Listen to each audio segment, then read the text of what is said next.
Yo, what is up? It is time for Intentional Grounding. It's Tuesday night, and I'm coming to you live from the casa, wherever you are. If you are listening at home or if you're listening to this podcast across the pond, we say welcome to you.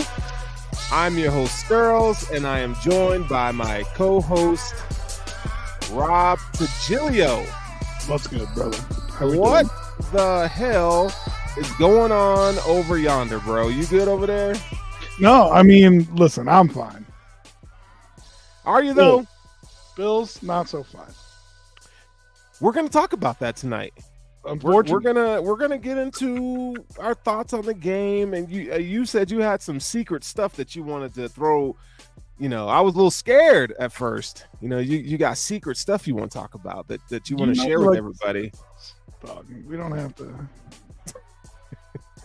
Secret's a secret, man. See what they say: secrets don't make friends, right? You ever heard of that? Well, we're all gonna be friends here in a couple minutes when I start telling you about them. All right, man. Well, you're listening to this podcast on the Sports Social Podcast Network. Just so you know, there's over 400 podcast titles, over 10 million downloads. Most of the Sports Social Podcast Network, obviously, is overseas, but we are trying to grow the brand of the NFL and the Buffalo Bills. And so welcome to Intentional Grounding, man. It's been one hell of a season thus far. Bills are 3-1.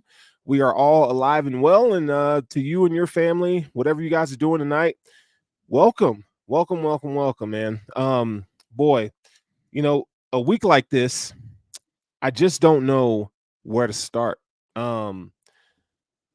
The Bill, you know, I titled the name of the show is called Bludgeoned, because that's what the Bills got on Sunday night. They got bludgeoned.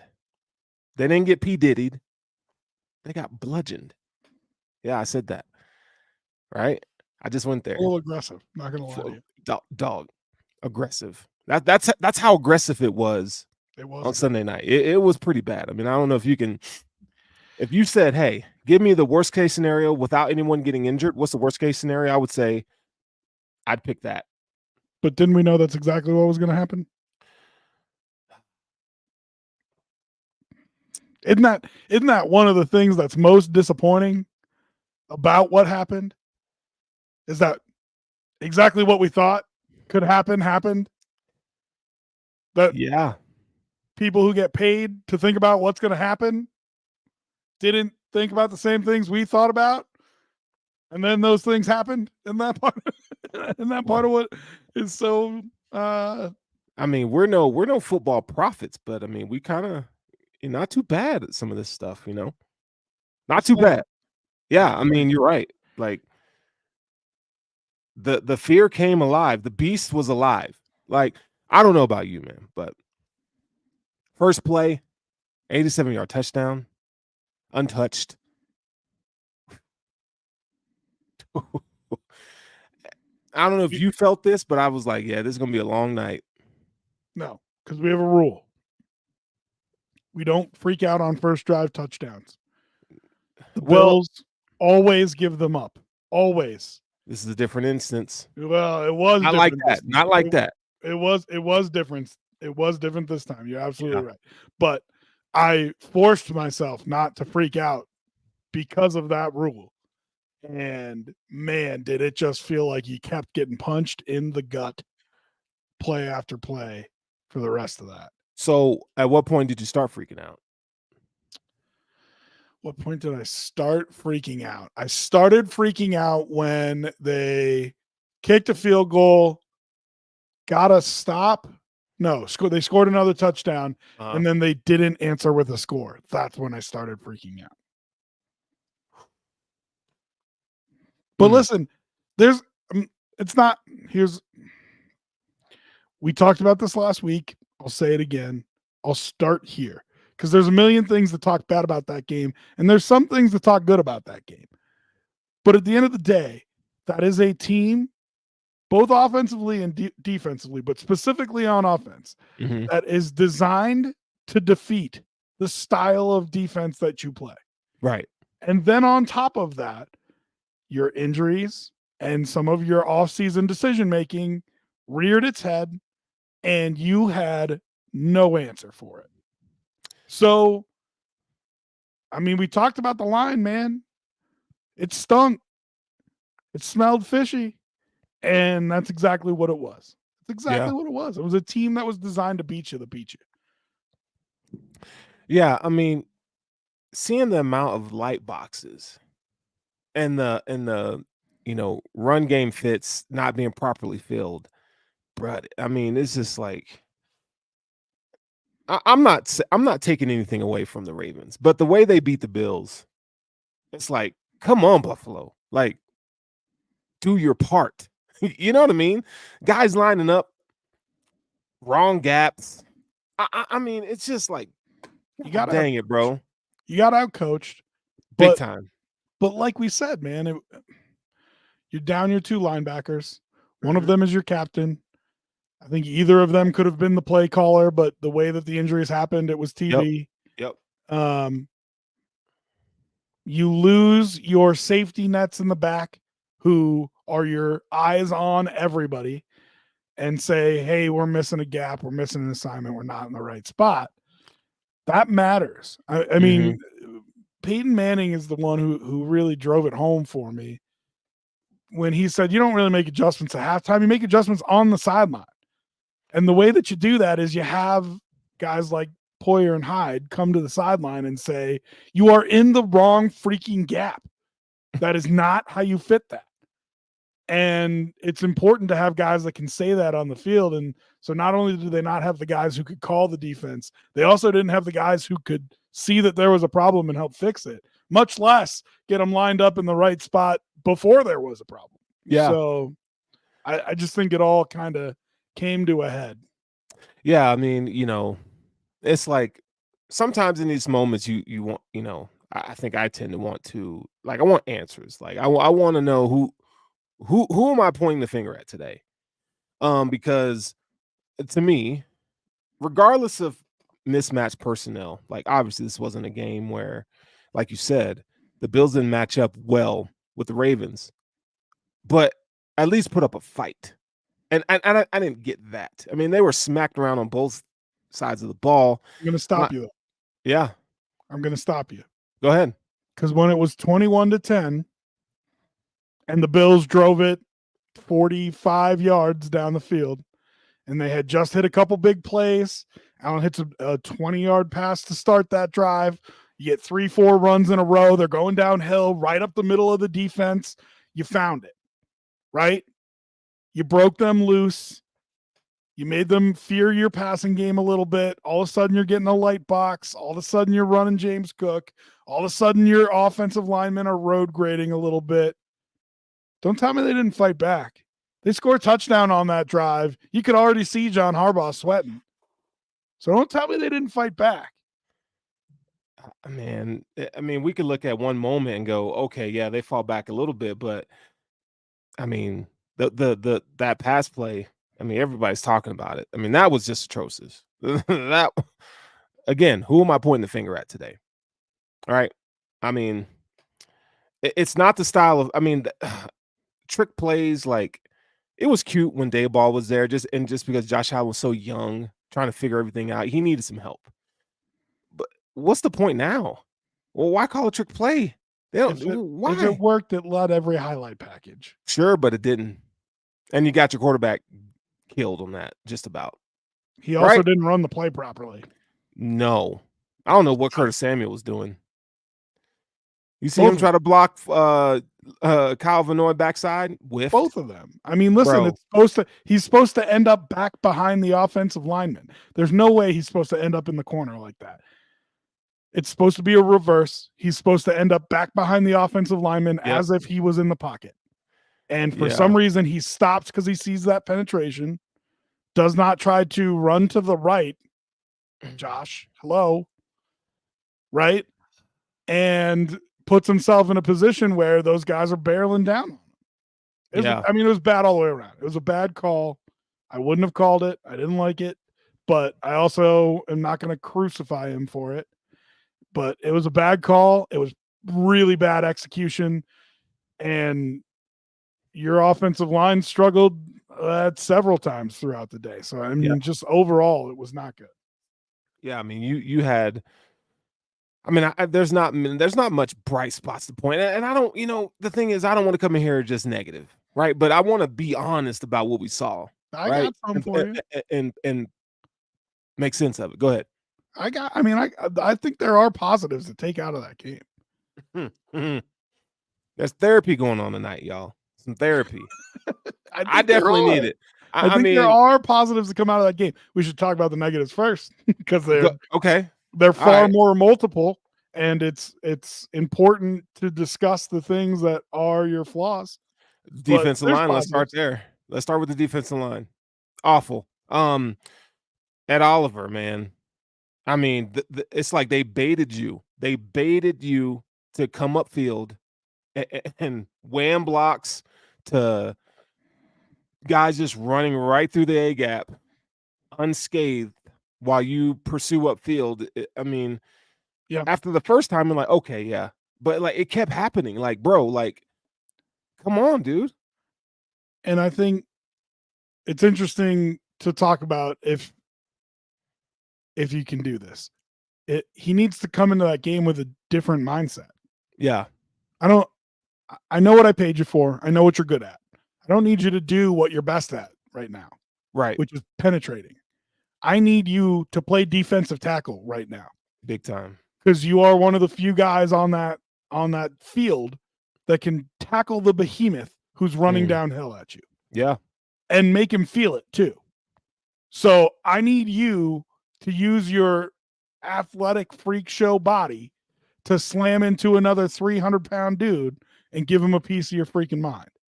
And it's a different mindset that I need you to come in with than probably most games that you're going to play. And I don't think I've ever seen Ed do that. I don't know if Ed can do that. It's not what we paid him for, is what he would tell you. And he's not wrong.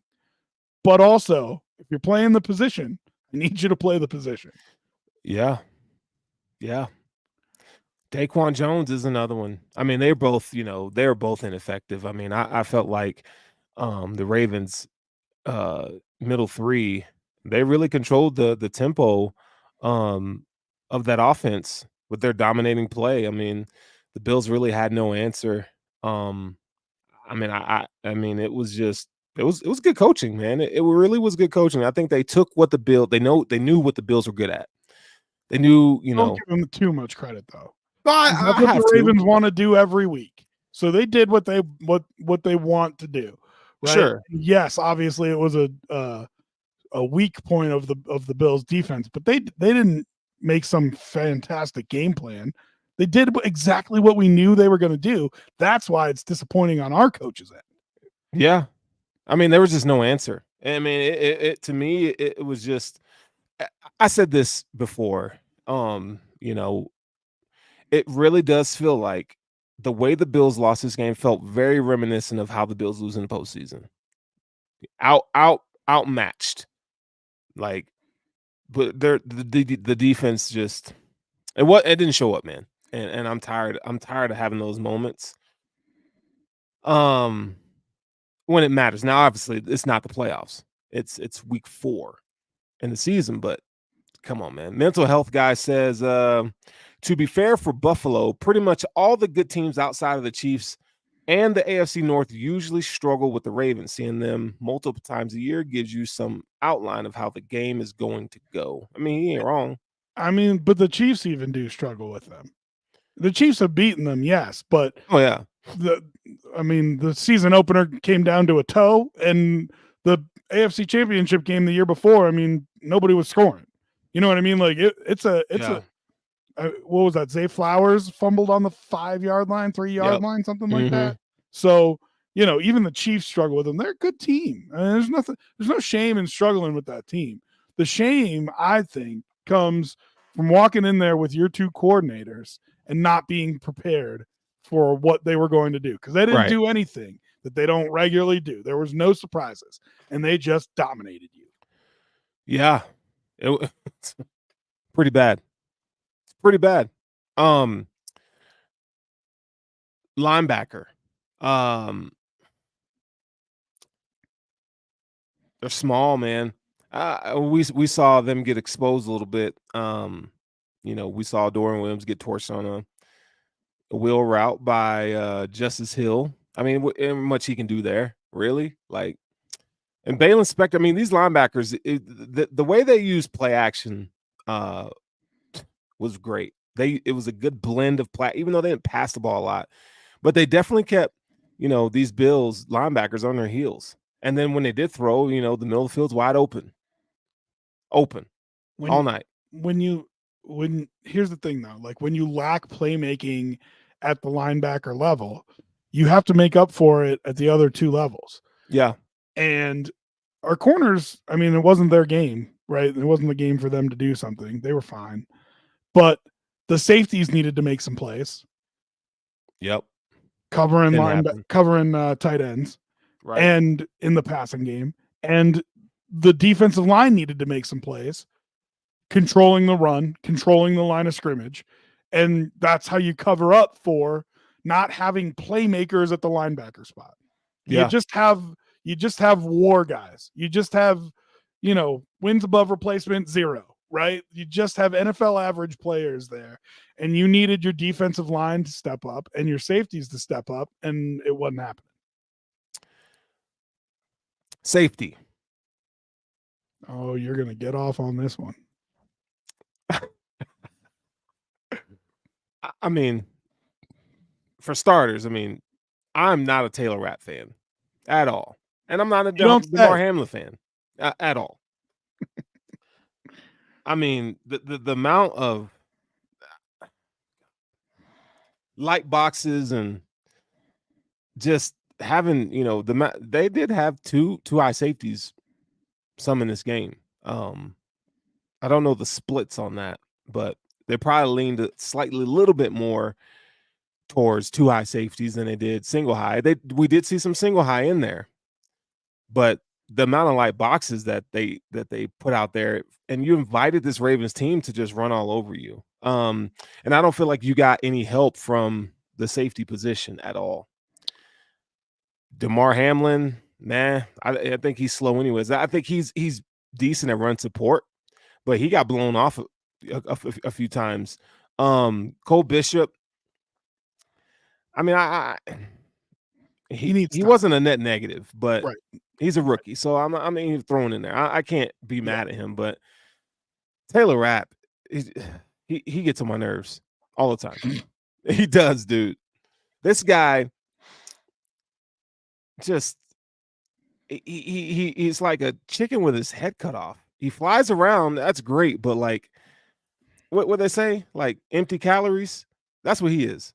He's empty calories. He doesn't do anything. Like, I don't know why McDermott's so married to Hamlin and Rapp. I don't know that he is. We're going to find out. Yeah. Well, can we get Mike Edwards in there? You can now, because Rapp's out for an extended period of time. Did they say? What's that? Did they say how long he's out? No, they just said it's going to be longer than a week. So, at least that's what I remember seeing. Mike McDaniel's catching a lot of heat right now. And one of the things that I've seen echoed by the Dolphins fan base time and time again is, why are you trying to run the same offense with a backup quarterback that you ran with the starter? One's a backup for a reason. One's the starter for a reason. You need to adjust your offense. Yeah. I think that's a great point. Fair. The job of the coach is to put players in situations that emphasize their strengths, that hide their weaknesses, and that make them an asset rather than a liability to the team. You need to adjust your scheme to fit that. Yeah. I feel like, and this has been true of McDermott throughout the years. In fact, I would point back to that Kansas City playoff game last year. You need to not be so stubborn in doing what you do when you don't have the guys to do it. You don't have the guys to do it. And it starts with 2 all-pro safeties that are gone, and it goes right up to having 2 all-pro caliber linebackers who are gone. But you cannot run the same defense that you run where you don't blitz, where you don't pressure much, I would have been run blitzing like crazy. And finally, they gave and they put Moreau in the game and they tried to go with a 3 linebacker set.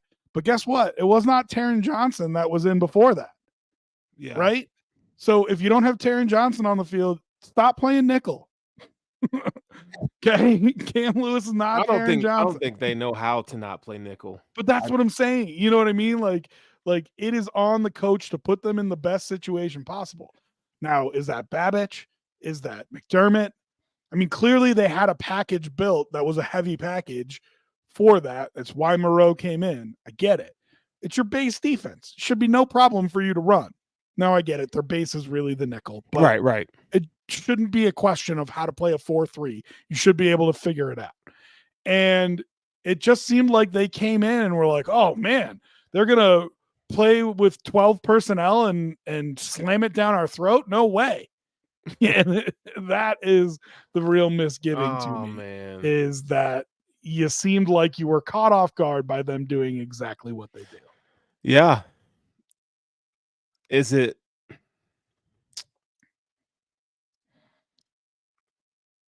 I don't know, man. You're right. And I also feel like in the second half, I felt like they did make some adjustments. They did put a little heat on Lamar Jackson, which is nice. Yeah, but like after they were getting their ass whooped, they started making some changes. Yeah. When we saw the same thing in Arizona when they played the Cardinals. Like my question is,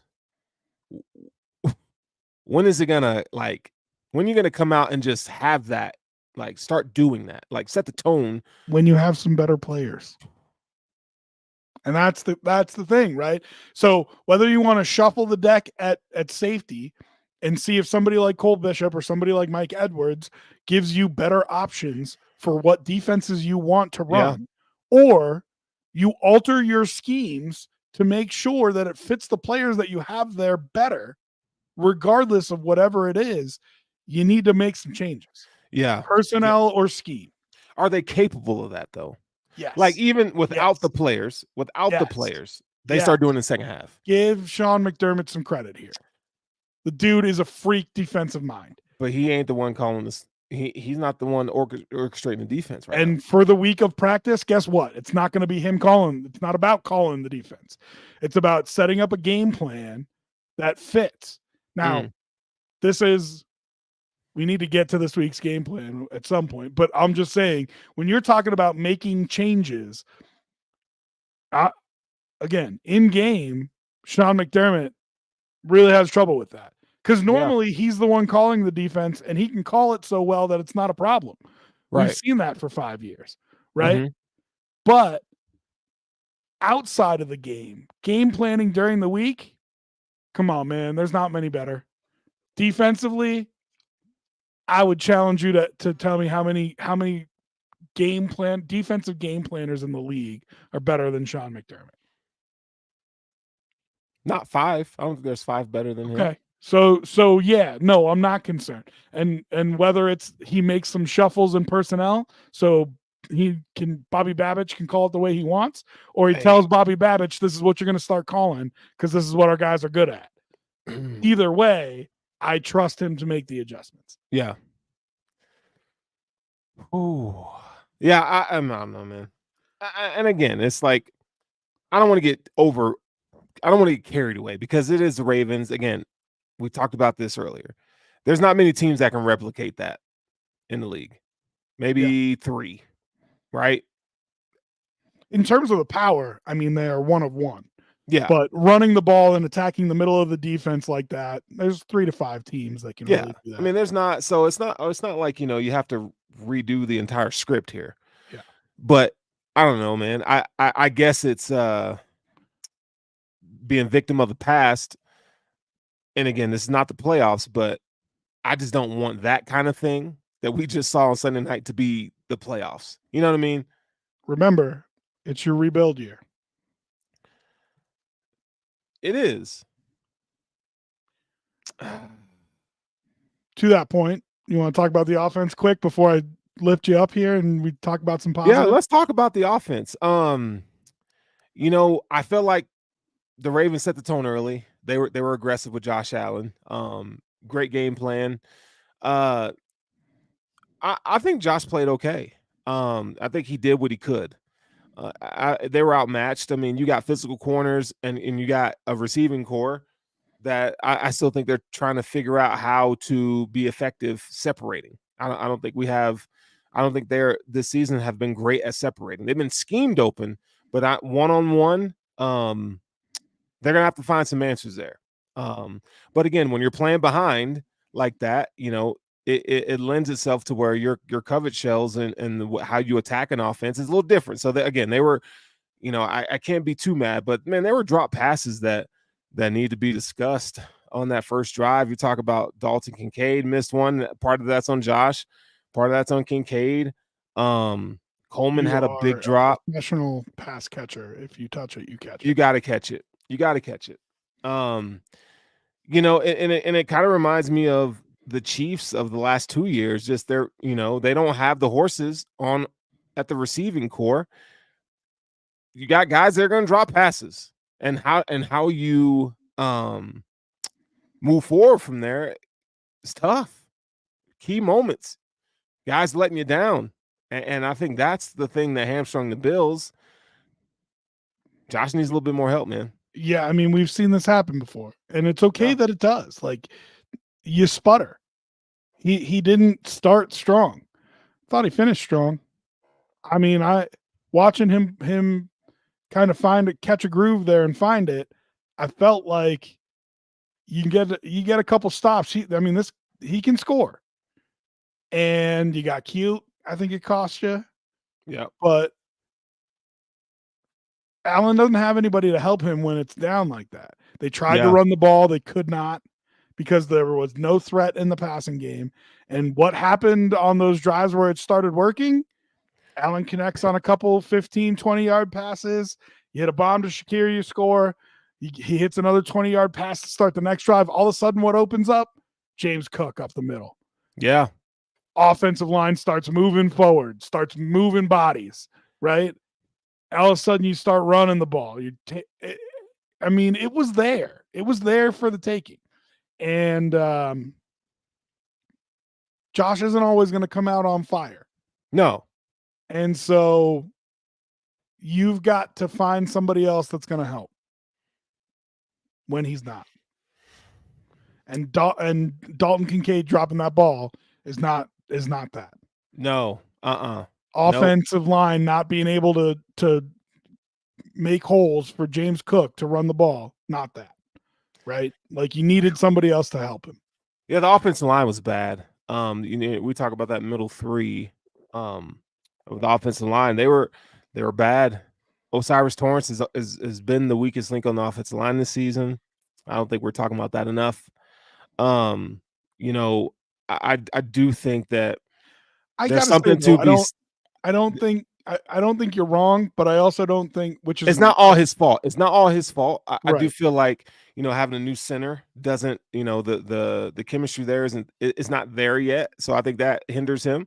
I mean, you had a veteran in Mitch Morse who could show him the ropes, lead the way, come help him, etc. Connor McGovern. To that point, how bad do you think it is? Because I feel like he has been the weakest link on that offensive line, but that it's still been adequate. At least. Yeah, the line overall has been good. But so I'm willing to give him some time. I'm willing to give him some grace. You know what I mean? Yeah, it just he I expected him to, from year 1 to year 2, to take that next step. I just haven't seen it. Sophomore slump. Yeah, I mean, it very well could be. And it's offensive lineman, and it takes time. It does take time, but I guess I'm shell-shocked because what we saw year 1 and year 2, it just doesn't look the same. Aaron Cromer's a great offensive line coach. So I just expected more, but it's early in the season. Maybe he gets it together. That's the hope and plan. But as of right now, he is the weakest link on offensive line. I didn't think David Edwards had a good game either. He doesn't win with power like that. I mean, we knew that, and they made him pay with power. He had no answer for that. Spencer Brown, this was his worst game of the season. I mean, Kyle Van Noy ate his lunch multiple times. I mean, yeah. So, I mean, offensive line, dude, that's a big physical front, right? Like the Ravens have a big physical front, and they are going to challenge you. I think that's why the Chiefs do better with the Ravens, because they have 3 interior guys that are really good and can handle power. Whereas the Bills, no one on that interior 3 is excellent at, dealing with power. These are more finesse guys, get out in open space, second level. And, Osiris Torrance is your most powerful interior lineman, but his technique isn't where it needs to be right now. So it kind of Spencer Brown's negates. a power guy too, But I'm talking about the middle 3. I know, but I'm just saying, I think that's why you team them up on that side of the line. Both, yes, those were the positions that they played, but I'm just saying, I think in drafting those guys, they thought to themselves, let's have one big physical side of the line. You know what I mean? Imposing. So that when we need to run the ball, you go to the right side and you say, I want you to overpower the guys on the other side of the line. And they did not have that. Yeah. They did not. They did not. They did not. Here's another thing on the offense while we're talking about offense. I've been saying this to you every week. Look a little less creative this week. Oh, yeah. Did you see all those cute little orbit motions and shit? Because I didn't. Pre-step movement, didn't see it. What happened? And that's, I'd said it to you a lot. Ken Dorsey was great the first couple weeks. Here's the stuff we put in camp, blah, blah, blah. But when it got to weeks 4, 5, 6, 7, it got really vanilla. It got really bland. And you have to find a way, not with cute trick plays, you have to find a way to make sure that offense doesn't get stale, that you're not just calling a play and running it out of a set. Right. Not in the NFL. Not in this NFL. And I felt like Brady lost a little bit of that edge. And maybe it was that he was down. Maybe he was pressing. Maybe he knew that Shakir wasn't right? Maybe in the headset they say to him, he's 80% at best. Maybe he thought Allen wasn't right. Whatever it was, it lost a little bit of creativeness. Not to say he can't get it back. Not to say that I'm worried. Not to say that I think he's a bad coordinator. Not saying any of those things. I still think he's a good coordinator. I like him a lot. Wasn't his best game. No, and there's going to be bumps in the road, and this is one of them. And one of the things that I do appreciate is the accountability that Babich and him had. Like, yo, that's on me. I know, you expect your coordinator to say that, but like, I believe it. It's not one of those, when Sean McDermott gets a presser at the end of the postseason is, it's the same shit. I do feel like, okay, it's like, I believe you. Like, it's on you. You didn't put your players in the best position to win. And you're young coordinators, man. It's your first go. Like, it's crazy to expect perfection. Like, I have more confidence in Babich and, Joe Brady than I did Ken Dorsey. Like there's more potential there, right? Yeah. So I'll take that. But you had something you wanted to ask me, and I'm dying to know what it is. It's a hypothetical draft. Okay. But we'll save it for the very end. Okay. Let's be positive first, because I don't know if I can do that. We just took a big dump. Okay. Here's a on positive. The Buffalo Bills. Here's a positive. Yeah, and I know you weren't planning on being positive either. That I have to bring that. Yeah, I wasn't, dog. So I'm gonna bring it for you right now. Oh, Last week I shit all over your parade because I said, "What's wrong with this line? Bills getting 2.5 points, and I said a week after winning by 37. I said, smash it, right? Yeah, remember that? I do. Okay, I do. And I said to you, that is a team that is specifically designed to attack what has turned into the weakest part of your defense via injury and players leaving, right? Remember that? I do. Okay. Who are they playing this week? Houston. And what is Houston designed to do? Throw the ball right into your hands, man. They're playing right into your hands. Now, listen, CJ Stroud could be phenomenal, and you could still lose by 20, right? I'm not saying Mhm. that. What I am saying is matchup wise, this is way better for the Bills. Yeah. I mean, this game is way better for the Bills. It right? is. Tell me I'm wrong. On paper, yes. Okay. So now let's go and see, because it was Vegas that scared me last week. Let's go look. Oh, Bills at Texans. You want to guess what the spread is? Bills -3. Bills -1. I think they're 4 points better than Houston in their own house. Bills -1. All right. Well, maybe it's just a bad matchup versus the Houston Texans. Let's go to the next week. Bills at Jets, Monday Night Football. 6. What's the line? You're getting real aggressive here. Bills -1.5. They're on the road, dog. I don't care. The Jets are trash. Bills -1.5. Right? Vegas knew it was a bad matchup for the Bills. It was. And it doesn't mean that this team is a bad team. And yes, Houston can go out there and build a game plan and try to replicate it and do the same exact thing to the Bills. They can try. We'll see if they're able to do it. The Jets can try to replicate that game plan to beat the Bills. They can try. We'll see if they can do it. These two matchups are way better. Now, listen, I understand Bills Mafia freaking out a little bit. Here's what I'll say. We said if they went 1-2 over these 3 games, you'd be in a good position. We said if you went 2-1 through these games, you'd feel like you could start talking about the number 1 seed. And we said if you beat the Jets, it's going to feel like the AFC East is cinched up. Yeah. And I think all 3 of those things are still true. You need to go 1-1 over the next 2 games. I think they can do that. I think they can. I know they can. Yeah. I expect that. If the one that you win is the Jets, it's going to feel like the AFC East is pretty much dead, isn't it? Yeah, right. Now, I think losing to the Ravens, especially the way that you did, makes it more important to get that one this week, because you don't want one loss to turn into 2. Right. I think that makes you more vulnerable going to New York that you lose to those Jets. And it's rare that they lose 2 games in a row like that. Don't let one turn into 2. I mean, it's one of the oldest adages in the NFL. Don't get so caught up in what went wrong that you make a whole bunch of changes and you end up losing 2 games because you lost 1. Right. So, yes, they have a good wide receiver core. Guess what? The strength of that defense so far this year, your cornerbacks. Yeah. Their offensive line, good, not great. Your defensive line, better get after them. Got to. Better get after them.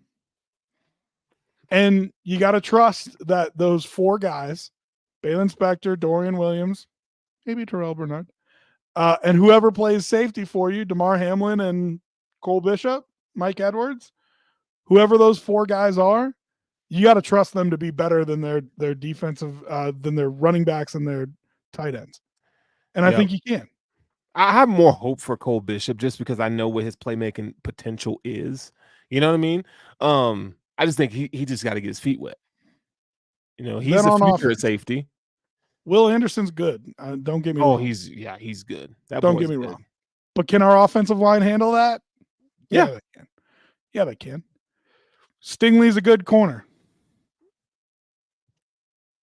There's 7 guys on the Bills that can catch a touchdown pass. Yeah. Anybody else on that defense scare you? I mean, Danielle Hunter, he's good. Good. Great. No. I mean, no. I do like D'Amico Ryans as a defensive coordinator. You can go very good. How's that? Yeah. But I'm not going great. Right. Okay. So, hi, Bills. Here's a team that you absolutely match up against. And your ex is across the way there. Go win a football game. Yeah.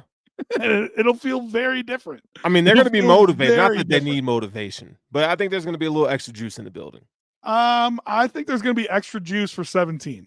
Yeah. I don't think there's going to be extra juice for the whole team, but I think Josh is going to have a little something extra. Yeah, I think this team knows what it means to him behind closed doors. You know what I mean? Like, I think they're going to read the room. I think they're going to show up for it. There's going to be a little extra juice in the building, I think. So to me, it comes down to two things. One, can Joe Brady outthink D'Amico Ryans? Because I don't think the matchup anywhere is overwhelming. So I do think coaching is going to matter here. It's going to come down to coordinators. And, I know there's actually a defensive coordinator, but can you outthink D'Amico Ryans, right? And two, can Sean McDermott and Bobby Babich do to CJ Stroud what they do to quarterbacks, which is just take away their ability to kill you. Just don't let him kill you. Yeah. You can let him be good. You can let him complete balls underneath. You can let him take deep shots that are low percentage throws. Don't let CJ Stroud kill you. And those are the two things it comes down to, man. And I feel pretty good about the Bills in that situation. Yeah. Yeah. Tell me I lifted you up. I mean, a little bit, This is a totally winnable game for the Bills. And I expect them to win this game. Even if it's on the road. Let's be real about the Texans. Like, they are a team. They don't ever put their foot on an opponent. They'll let you hang around and have a lunch and a break and a brunch. Like, they don't just, they let bad teams hang with them. I mean, the Jaguars should have won that game. Absolutely. Absolutely. Watch, the Jaguars should have won that game. Yeah. So, they're not a team that gets a lead and they just put their foot down. Here you go. Go ahead. Let me just run down these real quick. At Indianapolis, 29-27. Versus Chicago, 19-13. Lost to Minnesota, 34-7. Beat the Jaguars 24-20. Yeah. See, to your point, right? They're not running away with anything. No. Don't let CJ Stroud kill you, and you'll be in the game. Yep. I think this is a game where James Cook gets back on track. Not that he was off track; they didn't really use him that much, but I think they could be had on the ground. Josh Allen's going to be Josh Allen, do Josh Allen things. But on a positive note, I wanted to mention Keon Coleman. Those two back shoulder grabs on the sideline. I think those are great catches. I think that's that bodes well for his outlook in this offense moving forward. Like, yeah, you got something you can, like, he's good at that. He can at least do that, right? And we'll see what else he can do. But it's good for a rookie to get his feet wet and be able to come through in a few clutch situations and make the play. Because we saw that drop early in that Ravens game. He was angry, and I was thrilled that he was angry. Give me more angry Coleman. Because what did it do? Laser focus. I mean, he made a couple real nice grabs. Yeah, tough grabs too. Yep. Yeah. I also think it's gonna fit like an old sweatshirt going back to Sunday at 1:00. Oh, it's gonna be nice. For the first time in a few weeks, you don't have a weird flight time. You don't have. I mean, it's just normal week. You're not coming off a Monday either. Yes, it was a primetime game, but it was Sunday night. You can your regular ass schedule. Yep. You know what I mean? Yep. And I think it's gonna fit like that worn in old sweatshirt that you got. You know what I mean? Get back in the groove. Yep. And you disrupt it again the next week, which sucks. But I just think it's gonna feel nice for them to just Sunday 1:00. You know what I mean? Okay, so give me score prediction. Come on. It's funny. You and I personally have had a bunch of stuff going on behind the scenes. And so we haven't gotten to talk about your boy Poe and how he didn't show up after I called it. I could have brought him on tonight. No. We can save it for the next time he comes on because he wasn't ducking. I'm not trying to say that. He wasn't ducking. He would have come on, I'm sure, if we would have had the ability to bring him on. But like I said, you and I had a bunch of stuff going on in the background. So We just weren't able to have him on the week after that. But I just want you to talk a little noise in the text message for me. You know. Oh, I already have, dog. Just saying, because he told me I was crazy, saying the Bills were gonna mop the floor with the Dolphins, and then Yeah, Oh, anyway, man. Yeah. Poe don't want to show his face on this. He don't want to. After what the Titans there's did to another them last Dolphins night. game, dog. There's Hey, another Dolphins game. what the So, Titans did to him for year 2, he ain't got nothing to say, bro. okay, all right. Well, He- so I bring that up to say, listen, I've been on a real heater, and I don't want to be, because that's when something goes wrong. Sure. When as soon as you start believing that your predictions are right, that's when you start making bad predictions.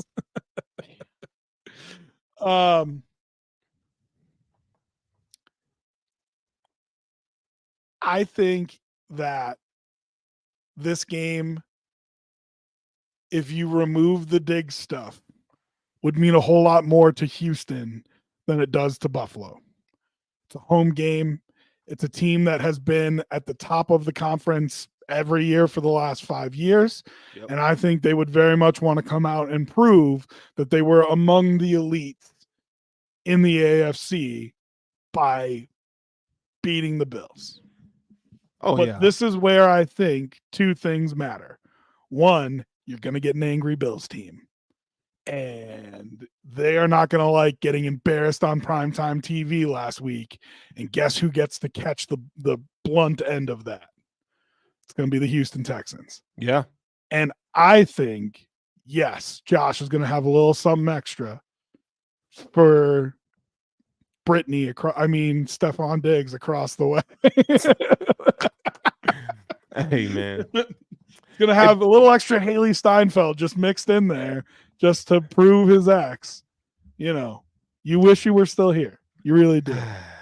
And like you said, I don't think the other guys in the room are gonna feel like, oh, I want to beat Diggs, but I do think they will feel like, oh, my boy wants to beat Diggs. Oh, yeah. Oh, yeah. You know what I mean? And we don't know if Taryn's going to play this week. There's a possibility that he could. That'd be nice to see, because he can cover Diggs. Listen, I think you put any of those three boys on Stephon, and they are going to lock him up. Yeah. Now, Diggs is going to have the same kind of motivation, right? It's not. Yeah. But Nico Collins is the one you got to worry about. He's the whole dog. I think Christian. I haven't heard much about Tank Dell this year, but he's coming back. Damn good too. Yeah, he's been injured. He'll be back this week. Okay. Yeah. They're gonna have their hands full, but again, absolutely. But it is strength versus strength, where last week was strength versus weakness, and that's what scared me. Yep. I agree. They're definitely gonna have to. I think they'll be ready for the fight. I have confidence that we'll see a different output this week. That's what I was kind of saying about the Ravens game. They were up for the fight. Now listen, it doesn't know. Sometimes it's just not your night, right? But it wasn't like they went in there and they looked flat. It wasn't like they went in there and they looked like they weren't game ready. You know what I mean? It's just right. I think it was a bad plan that they had, and I think it was a bad matchup. But I didn't sense any kind of give up or, low energy. You know what I mean? Nothing like that. They were ready for the fight. They were up for the fight. They just didn't get there. Nah, man. And it's a long season, man. It's you could be prisoner of the moment, and the NFL is a week-to-week league. Like, that's just the way it is. You're not gonna expect the Bills to go 17-0. That's crazy. Right? They're gonna lose. They're gonna lose some weeks and they're gonna lose to, you see every year, to a team that they shouldn't lose to. Now the Ravens they're a worthy opponent. Texans is a worthy opponent. You heard Josh say it's good that something like this happens early in the year. Yeah. You can look at the film, you can figure out what went wrong, you can figure out what your game plan is against it, and then get right back in your groove. Yep. You know what I mean? Yep. Plenty of football left. Got to. I like what I saw from Coleman. Shakir, I think he needs to continue to do what he's doing. and maybe he'll have that signature moment where he establishes himself as one of the premier receivers in the league. We'll see if he gets there. Potentially, I think he can do it. But Josh definitely needs that go-to receiving target. Whoever, tight end, wide receiver, whoever, somebody that go-to. And I think, they'll get more comfortable. Right now, I don't think they have that person. They don't have that guy established yet. We'll see what happens. And that's, I mean, I felt that the first couple drives of the game. Yeah. You felt it, right? Like they need, when Kansas City struggles like that, what's happening? Travis Kelce's getting the ball. Yep. When San Francisco struggles like that, what's happening? Christian McCaffrey or McCaffrey. They got bevy of weapons, yes. Right? Mm-hmm. And the Bills just didn't have that calm everybody down, get in rhythm. Right. He needs it. Yeah. Every good quarterback needs that. All right, give me your score prediction here, since you're avoiding doing it. And then I got this hypothetical I want to lay on you. Bills win 27-17. Okay. It's pretty handy. Yeah. Pretty handily. Or 27-17, 27-20. Okay. All right. All right, you ready for this hypothetical? Yeah. Bills end up late 20s in the draft. You still have an issue at wide receiver. Not a big one, but you have an issue at wide receiver. And depth at corner is questionable. There was a lot of talk this year about going up for a guy like Rome Odunze, who you and I both love. Yep. Trying to fill one hole. Oh, he knows where I'm going now. How much are you willing to give up to go up there and get a guy who could be a Pro Bowl level talent at two different positions on the field if you let him play two positions? Travis Hunter, probably going in the top 5 of the draft, probably going in the top 3 of the draft. Oh, yeah. I would say should go number 1, but quarterbacks are quarterbacks. I think if I'm sitting in that chair, I make a call to whoever. If he makes it past 2 or 3, right? Like I make a call to whoever's at 3, and I say a 1 this year, a 1 next year, my 2 2s this year, a 5 and a 7. God dang. A Julio Jones type trade. That's too rich for my blood, man. You're only giving up 1 pick in the next year. And you're getting 2 positions, not 1. Let's pause on that. Cause how much can he play both? Absolutely. But you're shortening this man's career by a lot. If having to play both sides. I think what you do, and I think Buffalo would be the perfect spot for him to do this, is you make him a full-time wide receiver, and then you say to McDermott and Babich, tell me when you need me. I'll go so where he's playing 20 snaps per game on defense. I'd love that. I'd love that. And think about the type of defense they run, right? A lot of zone, a lot of reading the quarterback's eyes, use your athleticism. I mean, you could put him at safety some snaps. You could make him a robber. Oh, yeah. You could put him at outside corner. And think about this. It's not like that scheme. I mean, that scheme fits him perfectly defensively. It does. Oh, shit. I mean, think about him in McDermott's scheme. Incredible. You haven't played 20 snaps. I'm thinking more like, when you see 3 and 4 wide receiver sets, is a perfect Travis Hunter come in and play. Think both. I think you can do both. When you've got 2 wide receivers on the field, it's Coleman and Shakir. And when you've got 2 cornerbacks on the field, it's Benford and Douglas. But as soon as the third guy goes on the field, right? Or it's 3rd and 16 and you lift the safety off the field and you put Hunter in there instead. Yeah. I mean, get out of town. So you're asking me what would I give up to go up to 3 to get Travis Hunter? I mean, let's assume it's 3, right? Because I don't think it's any lower than that, and it might have to be 2 or 1 if we're being real honest.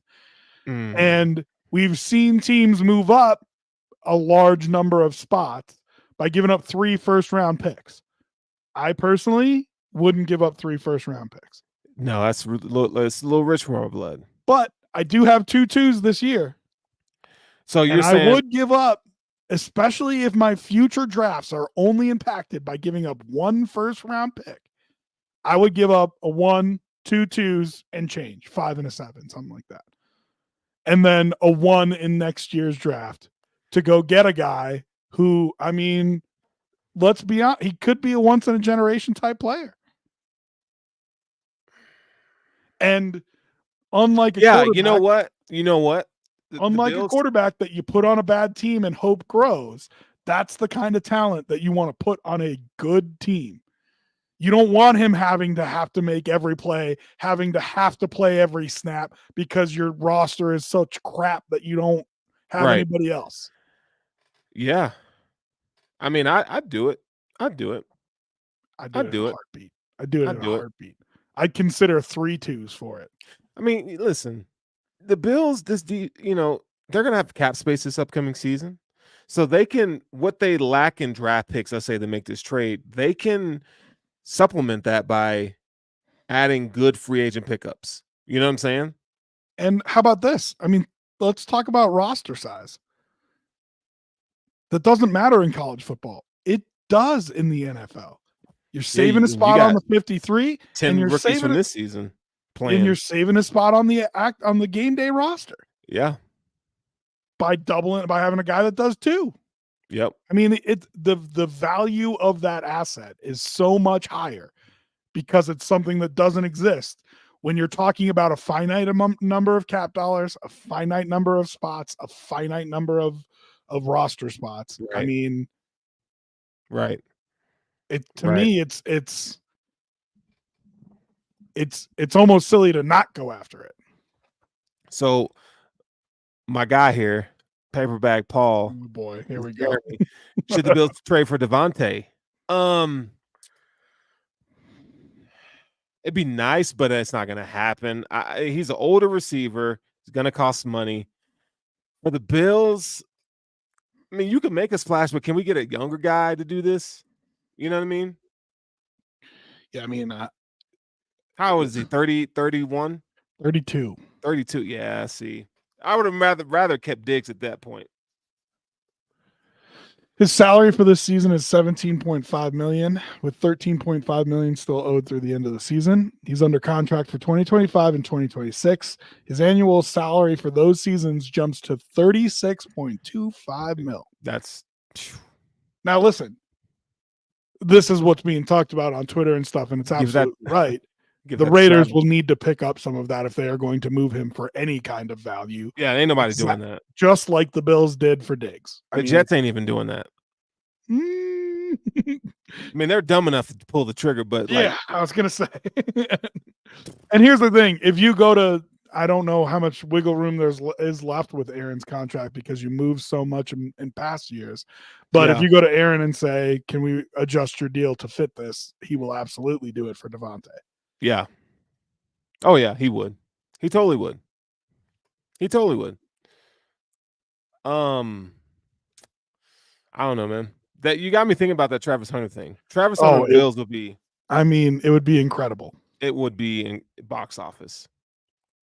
Just the juice in the room, dog, with somebody like that on your team. It would be. And listen, from and I do know people who are close to that program. Not as close now that Dion came in and brought all those people in, but media people who are still very close there. And he's a hell of a kid. Yeah. They rave about his personality, and you know that's work ethic. Oh yeah. Yeah. You know what I mean? Like eat, sleep, drink, football. It's all about game. And he's humble, he's hungry, he's work hard. I mean, he is everything the Buffalo Bills want in a prospect. Yep. which makes me think that it's more likely or even possible that they would do something like that. Yeah. Davante Adams' birthday, 12/24/1992. He is 31 years old. He'll turn 32 before the end of the season. Yeah, man, I don't know. I have to pass on that. I'd rather have Amari Cooper before I have. Now, I know, Devontae is a much better player, but I don't know if I want Amari Cooper instead of that. You want to pay Devontae all that money? I would take Devontae and paying him the money over Cooper and not. Yeah. Yeah. I like Amari Cooper too, but I don't think Amari Cooper brings you anything that isn't already on the roster. Yeah. And that makes it not worth it to me. Devontae, even if he has lost the step, which I don't know if he has, hard to tell with the quarterback play that he's had over the past couple of years. But even if he's lost the step, just like Diggs, guess who's getting the attention? Man. He's getting the attention. Right? Yeah. So if he brings you nothing else other than fear that you strike into the defense, Man. I think I don't want you to go get an old man wide receiver. I'm sorry. And I know 32 is not actually old, but effective years for wide receivers after the age of 30 is I would give me Travis. I mean, I would do whatever I can. Oh, now I got him on board. It took what is dog. it? What are we at? 102 of the broadcast, and I brought it up at I don't even entertain it as a possibility, or haven't entertained it as a possibility. But man, having him come be a part of Bill's Mafia, you crazy? Like you literally have like a game changer.